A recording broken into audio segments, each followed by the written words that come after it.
Doy la palabra. I give the floor to the representative of Pakistan.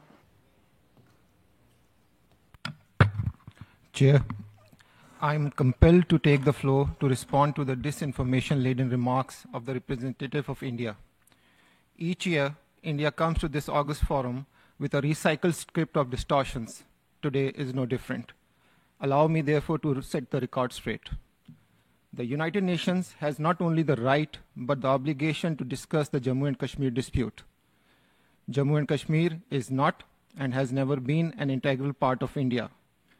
It is an internationally recognized disputed territory whose final status is to be determined through a free and impartial plebiscite under the auspices of the United Nations as prescribed in multiple Security Council resolutions.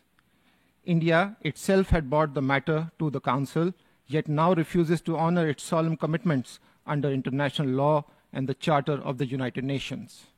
Second, let me reiterate that the Declaration of 1960 decrees that all peoples under alien subjugation have the right to self-determination.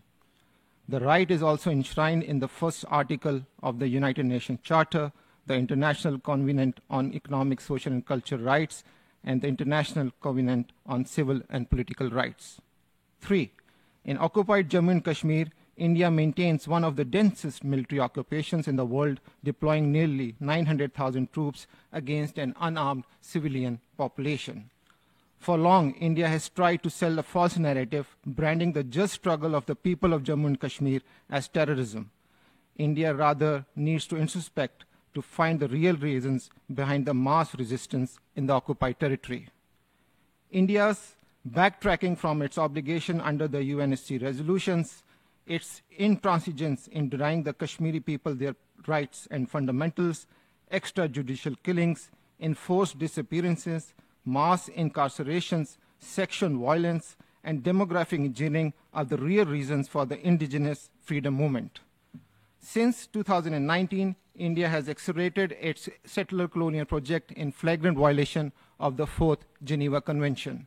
Fourth, India seeks to deflect attention from its own notorious conduct, rogue behavior, and its perpetration of terrorism. While it masquerades as a victim, the truth is that India is the principal sponsor of state terrorism in the region, with a dubious distinction of extraterritorial assassinations. It has financed and directed terrorist proxies such as TTP, BLA, Majid Brigade, whose attacks have killed thousands of innocent civilians in Pakistan. Fifth, India claims to be one of the largest world's democracy is hollow. In reality, it has become the world's largest producer of disinformation and intolerance.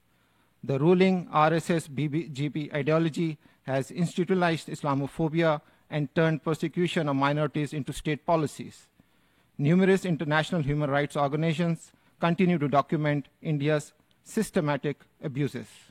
Lastly, India's reckless behavior has endangered regional peace and security. Earlier this year, India resorted to unprovoked aggression against Pakistan, targeting civilians, including women and children.